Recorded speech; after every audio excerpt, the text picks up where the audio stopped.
আসসালামু আলাইকুম রহমতুল্লাহ বরকাতুহ।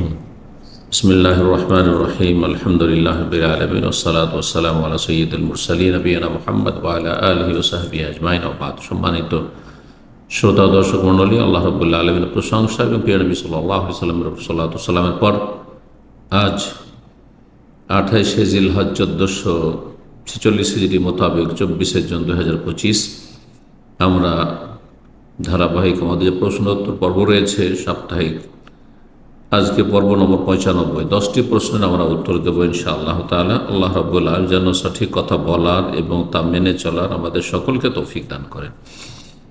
প্রথম প্রশ্ন করেছেন, বলছেন, আসসালামু আলাইকুম উস্তাদজি। ওয়ালাইকুম আসসালাম রাহমাতুল্লাহ।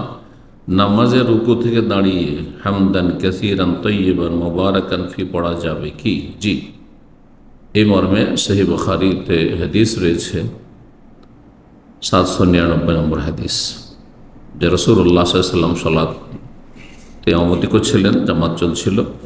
একজন লোক আসলো যার নাম ছিল রিফা আয-যুরাকি, অন্য রিওয়ায়াতে যেমন রয়েছে রাদিয়াল্লাহু তাআলা আনহু। আর তারপরে যখন রাসূলুল্লাহ রুকু থেকে উঠলেন, কথাও রয়েছে রুকু থেকে উঠলেন আর সামি আল্লাহু লিমান হামিদা বললেন, তখন তিনি বলেছেন রব্বানা ওয়ালাকাল হামদু হামদান কাসীরান তাইয়িবান মুবারাকান ফি বলেছেন। রাসূলুল্লাহ সাল্লাল্লাহু আলাইহি ওয়াসাল্লাম সালাম ফেরার পর জিজ্ঞেস করলেন যে মানিল মুতাকাল্লিমু আনিফান, এখন কে কথা বলছিল, মানে এই বাক্যগুলি বলছিল?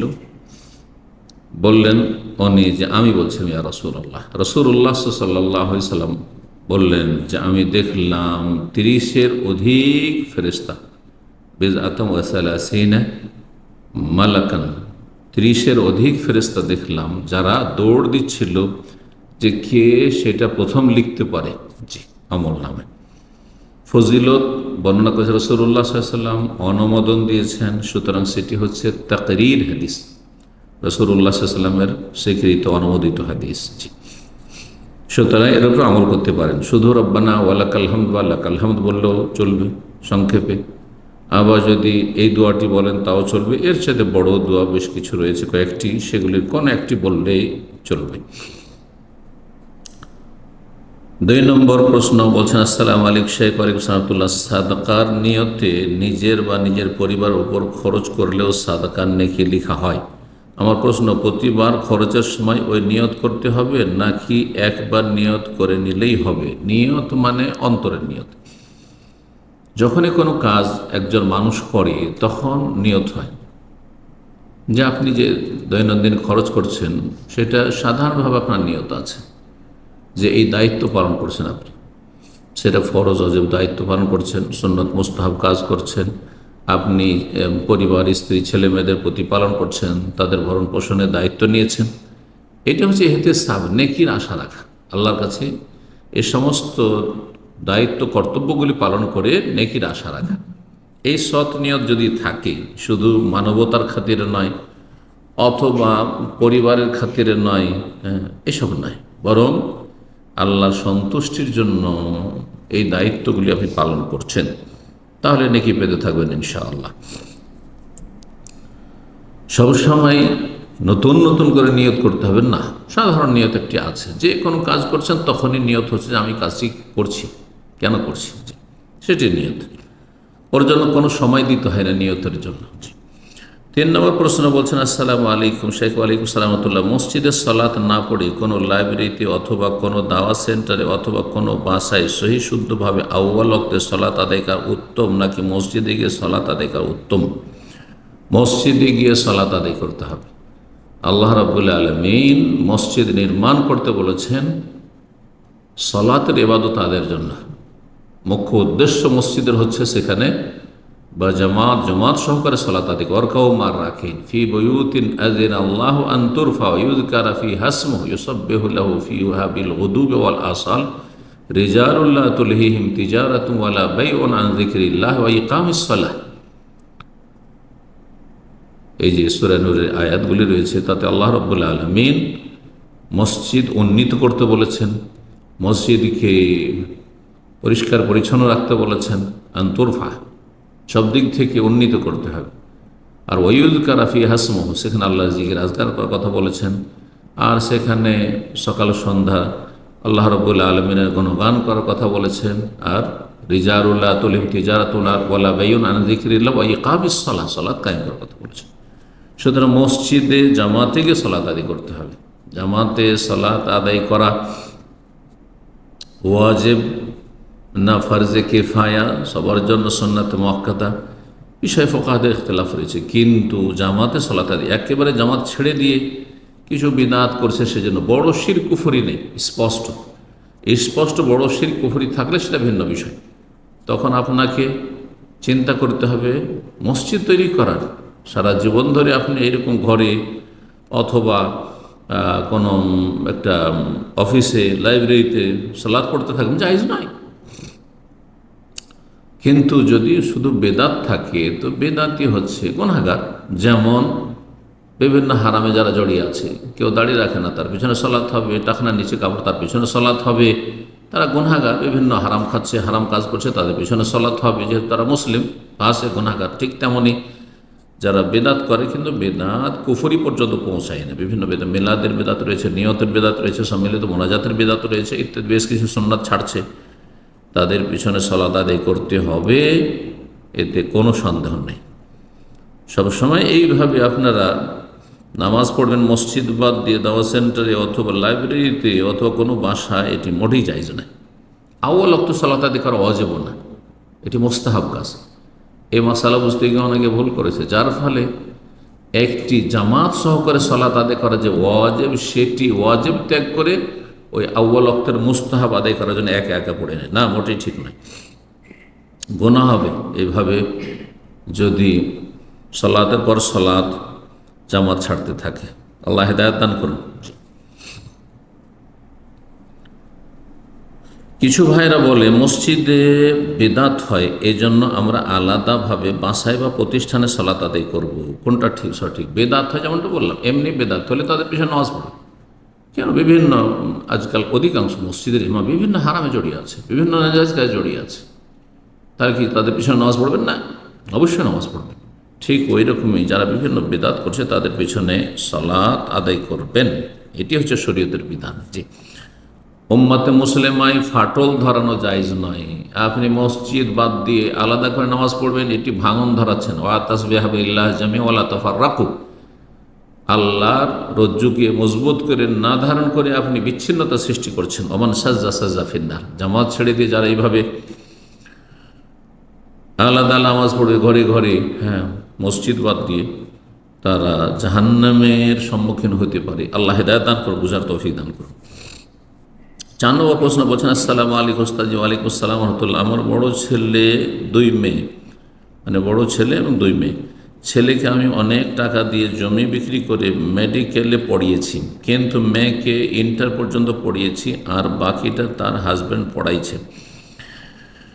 এখন ছেলেকে তো বাবার সম্পত্তি দেওয়া হবেই, সাথে কি মায়ের গয়নার ভাগ দেব, সেটা কিভাবে ভাগ করব? ওই একইভাবে যেমন জমি জায়গা, ছেলেকে বাবার সম্পত্তি দিয়েছেন বা দিতে হবে, আর মেয়েকে দিতে হবে না। একবার প্রতিটি জমি জায়গা, শহরের হোক, রাস্তার পাশে হোক, যেখানে ছেলের হক আছে তো মেয়ের হক আছে। এই নয় যে দামি জায়গাগুলি, রাস্তার পাশ, ভালো পজিশনের জায়গা, যেগুলিতে দোকানপাট হবে, ব্যবসা বাণিজ্য হবে, বিল্ডিং টাওয়ার তৈরি হবে, সেগুলি ছেলেদের জন্য হারাম কাজ। এগুলো আল্লাহ হেদায়েত দান করুন। সব জায়গায় যেমন ছেলের হক রয়েছে তেমন মেয়ের হক রয়েছে।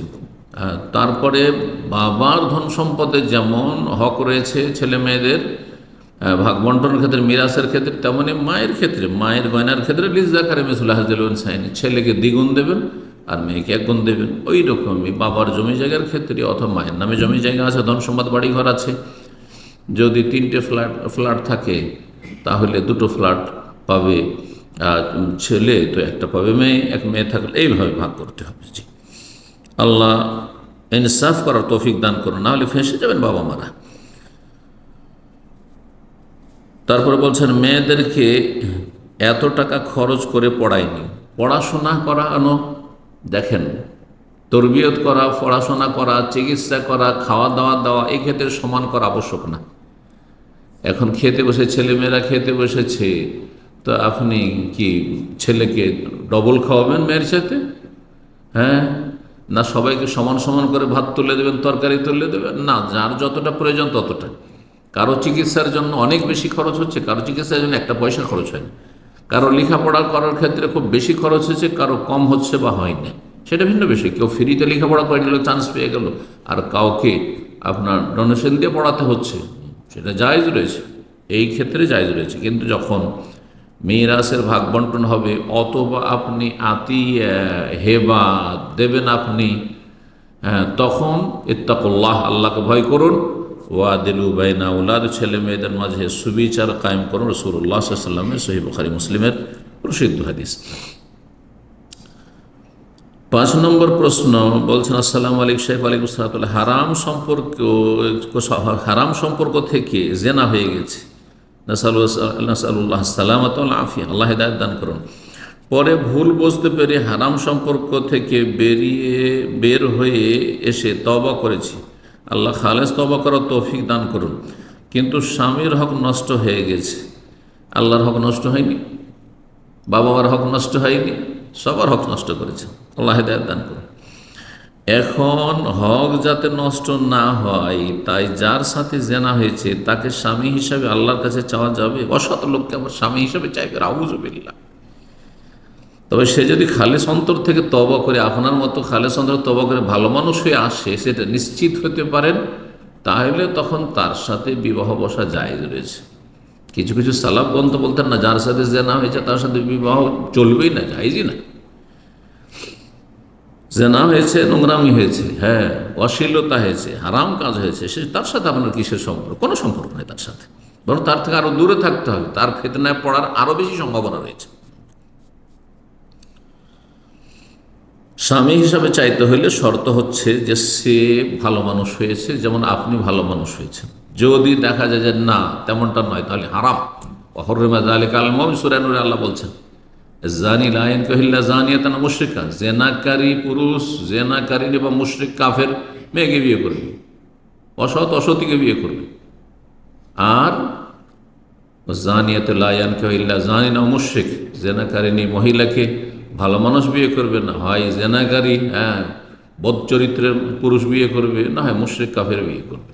ওয়াহুররিমা যালিকা আলাল মুমিনিন, মুমিনদের জন্য এগুলো হারাম করা হয়েছে, যে একটা তয়্যিব পাক পবিত্র মানুষ একটা খবিস বা খবিসাকে চয়ন করবে, জায়েজ নয় মোটে। আল খাবিসাতু লিল খাবিসিন, পুরুষ যদি সে এখনও বদ চরিত্রের হয়, তাহলে তাকে মোটেই চাওয়া যাবে না। হারাম যে আপনি হারাম চাইবেন, আল্লাহ বরকত দেবেন না এরকম দাম্পত্য জীবনে।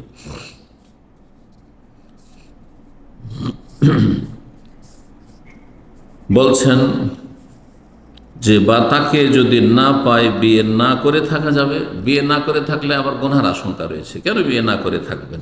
কোনো ছেলেকে আমার অতীত বললে তো গ্রহণ করবেন না, অতীত বলা জরুরি নয়। তারও অতীত কালো থাকতে পারে, তার অতীত খারাপ থাকতে পারে, সে কি বলবেন নাকি? না, মোটেই না।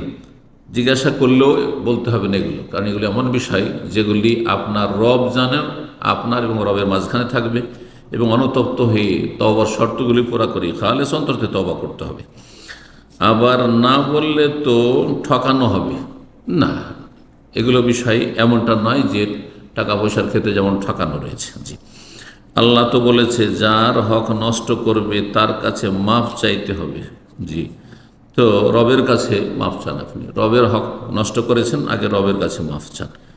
আর যে স্বামী আপনার ভাগ্যে জুটবে তাকে এইসব বিষয় জানাবার কোনো প্রয়োজন নেই, তার কাছে ক্ষমা চাইতে হবে, যা ভুল হয়ে গেছে। এইভাবে কোনোদিন বিবাহ টিকবে না। জেনার এক শাস্তি, তাই হারাম থেকে দূরে এসেছি, এখন হক নষ্টের জন্য বিধান কি? না না, হক নষ্ট নয়, আল্লাহ সঠিক বুঝদান করুন, এবং আপনি দূরে এসেছেন তো ভালো করে দূরে আসেন। জি, আল্লাহ রাব্বুল আলামিন খালেস তওবা করার তৌফিক দান করুন, অসৎ লোকদের সংসর্গ থেকে অনেক দূরে রাখুন। 6 নম্বর প্রশ্ন, আসসালামু আলাইকুম শেখ। ওয়ালাইকুম আসসালাম। আমি একজনকে পছন্দ করি, সেও করে, সে আমাকে বিয়ের প্রতিশ্রুতি দিয়েছে, এগুলি হারাম। এগুলি হচ্ছে পশ্চিমা ইহুদি নাসারাদের কাজ, যে আমি একজনকে পছন্দ করি, সে আমাকে পছন্দ করে, সে বিয়ের প্রতিশ্রুতি দিয়েছে, তারপরে প্রতিশ্রুতি ভঙ্গ করলো, তখন ধর্ণা দিতে শুরু করলাম, জুলমের শিকার হইলাম, অথবা অনেক সময় খুনের ঘটনা ঘটলো, তাই হচ্ছে। আল্লাহ হিদায়াত দান করুন। এই ভাষাগুলি একজন মুসলিম পুরুষ বা নারীর ভাষা নয়, মুসলিম যুবক যুবতীর ভাষা নয় যে আমি একজনকে খুব পছন্দ করি, সে আমাকে পছন্দ করে, বিয়ের প্রতিশ্রুতি দিয়েছে, না, এগুলি হারাম কাজ। জি, নির্জনতার সম্পর্ক যুবক যুবতীর মাঝে, পুরুষ নারীর মাঝে জায়েজ নয়, একমাত্র স্বামী স্ত্রীর সম্পর্ক ছাড়া। আজকে 5 বছর এখন সে চাই না, ভালো হয়েছে, আপনার শাস্তি হয়েছে, এটি আপনার শাস্তি। আল্লাহ হিদায়াত করুন। আমাকে বিয়ে করতে এখন কি তাকে কোনোভাবে রাজি করানো সম্ভব? না, রাজি করার দরকার না, সে অসৎ লোক, অসৎ লোক সে, সুতরাং তাকে রাজি করার প্রয়োজন নেই। আপনি তওবা ইস্তেগফার বেশি বেশি করুন, জিকির আজকার করুন, আল্লাহর কাছে ক্ষমা চান, নিজের পাপের জন্য, অন্যায়ের জন্য অনুতপ্ত হন, এবং ভালো মানুষ চান আল্লাহর কাছে যে আল্লাহ ভালো মানুষ মিলিয়ে দাও। 7 নম্বর প্রশ্ন বলছেন, আসসালামু আলাইকুম শাইখ। ওয়ালাইকুম আসসালাম রহমতুল্লাহ। বিয়ের পরে স্বামী তার স্ত্রীকে তার বাবার বাড়ি নিয়ে যাওয়ার জন্য কি নিজের পিতার কাছ থেকে অনুমতি নিতে হবে, না কোনো অনুমতির প্রয়োজন নেই? পরামর্শ রইলে সেটা ভিন্ন বিষয়, মুস্তাহাব কাজ করলে ভালো, কিন্তু ওয়াজিব ফরজ অনুমতি নিতে হবে না, অনুমতি না। এই স্ত্রী অনুমতি নেবে স্বামীর, বাবার অনুমতি শ্বশুর বাড়ি যাওয়ার জন্য বা শ্বশুরবাড়ি বউ পাঠানোর জন্য নেওয়ার কোনো প্রয়োজন নেই।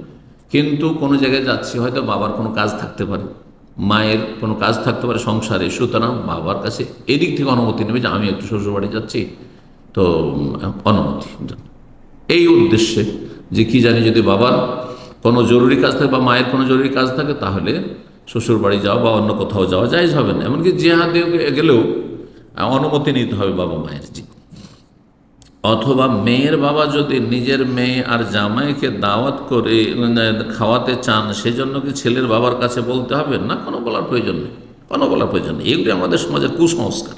জি, নাকি ছেলেকে বলাই যথেষ্ট? যাকে দাওয়াত দিয়েছে তাকে বলাই যথেষ্ট, যাকে দাওয়াত দিয়েছে তাকে বলাই যথেষ্ট। তার বাবাকে বলতে হবে যে আপনার ছেলেকে, আমার জামাইকে, বাবুকে দাওয়াত দিচ্ছি, আপনি একটু অনুমতি দিয়েন। এগুলি মূর্খদের কাজ, যারা ইসলাম বুঝে না অথবা ইসলাম পালন করে না, পরোয়া করে না। এরা বাপদাদার ধর্মকর্ম করে মন গড়া। বাবার বাড়ির স্বামী তার স্ত্রীকে নিয়ে যাওয়ার জন্য ইচ্ছুক থাকলেও তার পিতার কাছ থেকে অনুমতি নিয়ে যেতে হয় না? মোটেই না, কোনো প্রয়োজন নেই, কোনো প্রয়োজন নেই। পরামর্শ সাহাবের ফিলাও, পারিবারিক পরামর্শ যদি নেই, একসাথে থাকে, যৌথ ফ্যামিলিতে থাকে, সেটা ভিন্ন বিষয়, ভালো কাজ। কিন্তু কথা হচ্ছে যে অনুমতি ছাড়া স্ত্রীকে নিয়ে কোথাও বেরোতে পারবে না, শ্বশুরবাড়ি যেতে পারবে না, এগুলি আমাদের দেশে কুসংস্কার। পিতা না করলে ছেলে নিয়ে যায় না, ছেলেও ইসলাম বুঝে না, তার পিতা মাতাও ইসলাম বুঝে না, এটি হচ্ছে আমাদের দেশের বাস্তবতা। এটা কতটুকু শরীয়ত সম্মত? সবগুলি শরীয়ত বিরোধী কাজ, সবগুলি হচ্ছে শরীয়ত বিরোধী কাজ। আল্লাহ হিদায়াত দান করুন বাবা মাদেরকে, আর ছেলেদেরকে, এমনকি মেয়েদেরকে, সবাইকে আল্লাহ হিদায়াত দান করুন। আমাদের সকলকে আল্লাহ হিদায়াতের পথে অটল রাখুন। ইসলাম বুঝে কোরআন সুন্নাহ ভিত্তিক ইসলাম পালনে তৌফিক দান করুন। জি, পরম্পরা ইসলাম দিয়ে কাজ হবে না, বরং যে ইসলাম, প্রকৃত ইসলাম, সেই ইসলাম পালন করতে হবে। প্রচলিত ইসলামের কোনো মূল্য নেই। 8 নম্বর প্রশ্ন বলছেন, আসসালামু আলাইকুম শাইখ। ওয়ালাইকুম সালামতুল্লাহ। আমি জেনারেল লাইনে পড়াশোনা করব না বলে অনার্স ফার্স্ট ইয়ার পর্যন্ত পড়ালেখা ছেড়ে দিয়েছি। আলহামদুলিল্লাহ। জেনারেল লাইনে পড়ে শুধু শুধু টাকা অপচয় করে লাভ কি? আমি তো চাকরি করব না, খুব ভালো সিদ্ধান্ত। আর বাহিরের ফিতনা এবং আমার বাসা থেকে বের হতে ভালো লাগে না, খুব ভালো সিদ্ধান্ত। আল্লাহ আরও তৌফিক দান করুন ভালো কাজের, পর্দা করার। আমার বাবা চাচ্ছেন আমি পড়াশোনা চালিয়ে যাই। মেয়েকে কেন এত উচ্চশিক্ষিতা করবেন, আর মেয়েকে দিয়ে চাকরি করবেন, ইনকাম করবেন কেন কাপুরুষের মতো? এগুলি ভালো কাজ নয়। চাকরি করতাম, বাবা চাই, কিন্তু আমার চাকরি করাটা পছন্দ না। না, মোটেই না। আপনার বাবার সিদ্ধান্ত ভুল, তিনি ইসলাম বুঝেন না। আমার বাবা এতে কষ্ট পাচ্ছেন, ভুল কষ্ট পাচ্ছেন, নিজের ওপর বালা মুসিবত তিনি টেনে নিয়ে এসছেন, এটি তার উচিত হয়নি, যার ফলে বালা মুসিবত এসছে, তার মনোকষ্ট হচ্ছে। এখন কি আমার গোনা হচ্ছে? না, আপনার গোনা হয় না, আপনার বাবারই গোনা হচ্ছে। মেয়ের উপর চাপ সৃষ্টি করা, যে সহশিক্ষায় লেখাপড়া করতে হবে, ডিগ্রি অর্জন করতে হবে, আর তারপর চাকরি করতে হবে, সবগুলি নাজায়েজ কথা। মেয়েদেরকে উপার্জন করার জন্য আল্লাহ পয়দা করেননি, এই কথাটি আমি বলে আসছি দীর্ঘ অনেক বছর থেকে, যখন থেকে দাওয়ার ময়দানে নেমেছি আমি কথা বলে আসছি যে প্রতিটি মেয়ের ভরণ পোষণ, খরচ খরচার দায়িত্ব কারো না কারো উপর আল্লাহ চাপিয়ে রেখেছে। ফাস সুলতান ওয়ালিও মাল্লা ওয়ালি, যার কেউ নেই যে মেয়ের সরকার ও ফরজ তাদেরকে ভাতা দেওয়া। যেমন পশ্চিমা দেশে অমুসলিম শাসকরাও দিচ্ছে। এই জন্য তাদেরকে আল্লাহ দুনিয়া দিয়ে রেখেছে, তাদের মধ্যে কিছু ভালো কাজ আছে। আল্লাহ এগুলি মুসলিম শাসকদের বোঝার তৌফিক দান করেন এবং তার বাস্তবায়নের তৌফিক দান করেন মুসলিম নেতাদেরকে। আমার কি করণীয়? আপনার করণীয় যে আপনি বাপ মাকে ভালোভাষা বলবেন, খারাপ আচরণ করবেন না, বেয়াদবি করবেন না, যে আমি দুনিয়ার লেখাপড়া করব না, দিনের লেখাপড়া করব। আর যদি দুনিয়ায় পড়াতে চান তো অনলাইনে বাসায় থেকে, বাড়িতে থেকে যদি কিছু লেখাপড়া করে ডিগ্রি হাসিল করেন তো জায়েজ, ঠিক আছে। অথবা যদি শুধু মহিলা অঙ্গনে, মেয়েদের অঙ্গনে লেখাপড়া হয়, সেখানে তাদের কথা শুনে পড়তে যেতে পারেন, জায়েজ আছে, ওয়াজিব ফরজ নয়। দিন শেখা ফরজ, দিন শেখা ফরজ। আপনি দিন পড়তে চান যে আমি দিন ইসলামের কোনো সাবজেক্টের উপর অনার্স করব, মাস্টার্স করব, যাতে করে আমি দায়ী আল্লাহ হইতে পারি, আল্লাহর দিনের দায়িয়া হইতে পারি, আর দিনের খাদেমা হইতে পারি, আলেমা ফাকিহা হইতে পারি। আল্লাহ যেন তৌফিক দান করে। 9 নম্বর প্রশ্ন বলছেন, আসসালামু আলাইকুম শেখ। ওয়ালাইকুম সালাম ওয়া রাহমাতুল্লাহ। সলাতুত তাসবিহ কি না পড়াই ভালো? জি, না পড়াই ভালো। সলাতুত তাসবিহ হাদিস একদল উলামায়ে কেরাম, সালাফি উলামা জাল মৌজু বলেছেন, আল্লাহ বিন নাসির রাহিমাহুল্লাহ। কেউ কেউ বলেছে বিভিন্ন সূত্র থেকে এসেছে, সেজন্য তার একটা ভিত্তি থাকতে পারে, কিন্তু বিষয়টি অত্যন্ত সন্দেহপূর্ণ। একসময় আমরাও সলাতুত তাসবিহ বড় গুরুত্ব দিয়ে পড়তাম, কিন্তু একটি নতুন পদ্ধতির সলাত। আর এই হাদিস অনেক বিজ্ঞ মহাক্কিক গবেষক আলেমরাই জাল বলেছেন, ভিত্তিহীন বলেছেন, বানাওয়াট বলেছেন। সুতরাং এই আমলগুলি না করে উত্তম বিকল্প আমাদের কাছে আছে আলহামদুলিল্লাহ সালাতের ক্ষেত্রে, তা হচ্ছে তাহাজ্জুদ। কোরআন কারীম দ্বারা প্রমাণিত, রাসূলুল্লাহ সাল্লাল্লাহু আলাইহি ওয়াসাল্লামের কথা দ্বারা, কাজ দ্বারা, আমল দ্বারা বিভিন্নভাবে প্রমাণিত, এবং তার অসাধারণ ফজিলত রয়েছে। সুতরাং তাহাজ্জুদ পড়ে আল্লাহর সান্নিধ্য লাভ করুন। আল্লাহ আমাদের সকলকে তৌফিক দান করেন। 10 নম্বর সর্বশেষ প্রশ্ন বলছেন, আসসালামু আলাইকুম শাইখ। ওয়ালাইকুম সালাম। আমার পরিবারের মহিলারা অনেক সময় হাঁস, মুরগি, পাখি জবাই করে আল্লাহর নাম নিয়ে, কিন্তু তারা শিরকি আকীদা মানহাজে। শিরকি আকীদা বলতে কি বোঝাচ্ছেন? যদি বড় শিরক হয় স্পষ্ট, যে নবী আলেমুল গায়ব, নবী হাজির নাজির, নবী সব কিছু ক্ষমতা রাখেন, মুখতারিকুল, এবং তারা ওলি আউলিয়াকে মনে করে তারা দিতে পারে, ছেলে মেয়ে সন্তান দিতে পারে, তারা রোগ ভালো করতে পারে, ওরসে যেতে বলে, এইরকম যদি আকীদা হয় তাহলে তাদের জবাই খাওয়া জায়েজ নয়, তাদের জবাই খাওয়া জায়েজ নয়, কারণ তারা বড় শিরকে লিপ্ত রয়েছে, মুশরিকা।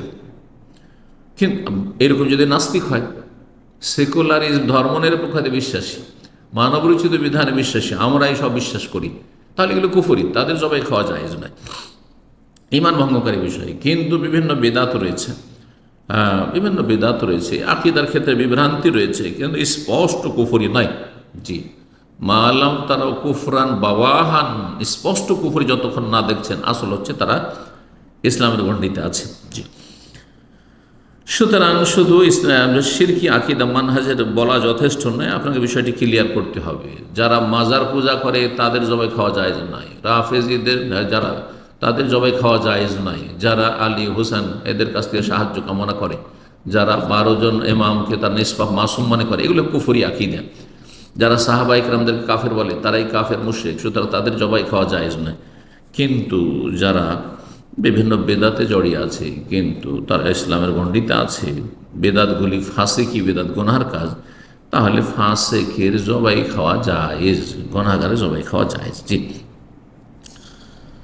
যদি দেখা যায় বড় শিরকে আছে, তাহলে বলবেন যে আমি জবাই করে দিয়েছি, আমাকে একটু জবাই করতে দাও। হ্যাঁ, অনুরোধ করে তাদের বলবেন। আমি বলে যে আমি জবাই করব, তারা আমাকে পাত্তা না দিয়ে নিজেরাই এই কাজ করে, আগে ভাগে জবাই করে দেবেন, দেখবেন যে এটা জবাই করবে, আগে জবাই করে ফেলবেন, হ্যাঁ, চালাকি করে। এখন আমি তাদের জবাই করা খাবো না, খেলে মা এবং অন্যান্যরা এটা নিয়ে ঝামেলা সৃষ্টি করে, এই অবস্থায় করণীয় কি? বিসমিল্লাহ বলে খেয়ে নেবে। বাড়িতে যখন জবাই হচ্ছে, আর জন্মসূত্রে যারা মুসলিম, আর বড় স্পষ্ট কুফরিতে শিরকের নেই, হ্যাঁ, হয়তো সম্ভাবনা রয়েছে কিছু কুফরিয়াত বা শিরকিয়াতের, কিন্তু স্পষ্ট কুফরিতে নাই, তাহলে আপনি বিসমিল্লাহ বলে খেয়ে নেবেন খাওয়ার সময়। আল্লাহ তাআলা আলাম। ওয়া সাল্লাল্লাহু ওয়া সাল্লামা আলা নবিয়িনা মুহাম্মদ ওয়া আলা আলিহি ওয়া সাহবিহি আজমাইন।